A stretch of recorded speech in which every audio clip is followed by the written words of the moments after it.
중상해 사고에 있어서 형사처벌 대상이 됐을 때 형사합의를 하게 되면은 처벌을 면제받는다. 여기에 대해서 한번 다뤄보도록 하겠습니다. 중상해라는 용어 자체가 일반인들한테는 어렵게 느껴질 수도 있습니다. 중상하고 중상해가 비교되기 때문에 그렇습니다. 교통사고 부상이 좀 더 심하다 하면 일반적으로 중상해라는 표현을 씁니다. 근데 중상과 달리 중상해라는 것은 중상해 범위를 벗어나서 넓은 의미에서 중상보다는 그 상태가 좀 더 심해서 향후에 영구적인 장애로 인해 가지고 평생 누군가의 돌봄이 필요한 상태, 영구적인 신체 훼손 상태, 불구의 상태, 이런 경우를 중상해라고称합니다.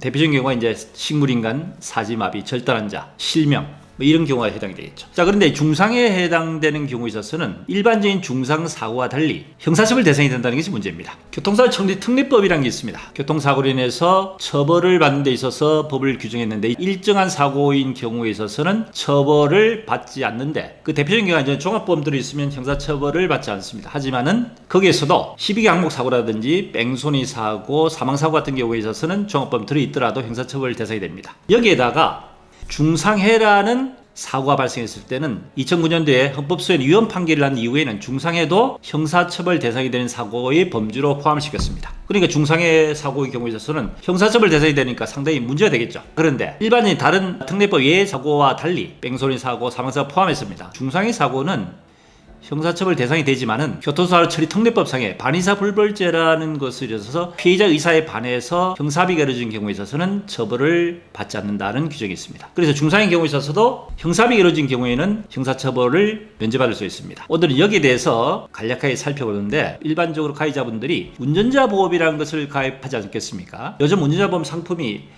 과거와 달리 상품에 든 보험 가입 한도 상당히 고액화되어 있습니다. 자, 그러다 보니까 중상해 사고의 경우에 있어서 보험 증권내나 약관에 보면은 가입 한도가 최고 1억 범위 넘어서 2억 이상의 상품도 나와 있기 때문에 중상해 입은 피해자 입장에서는 가해자에 대해서 형사처벌을 강하게 원하겠지만은 가해자 처벌보다는 그 위자료라는 개념 차원에서 생각해 본다면은 형사합의 금액을 많이 받을 수 있다면은 형사합의를 해도 피해자 입장에서는 금전적으로 뭔가 위안을 받을 수 있지 않겠냐는 생각에서 보험가입 금액이 높이 가입되어 있으면은 형사합의가 이루어진 경우가 다반사입니다. 자, 그래서 형사합의에 대해서 운전자보험이 가입되어 있다면은 가해자의 중상해 사고를 야기했다 하더라도 피해자 입장하고 원만하게 합의가 이루어질 수 있는 경우가 많기 때문에 형사합의 이루어지게 되면은 형사처벌 대상에서 면제가 받는다 하는 사실 간단하게 참고로 안내하고자 말씀드립니다. 도움이 됐으면 구독, 좋아요 부탁드립니다.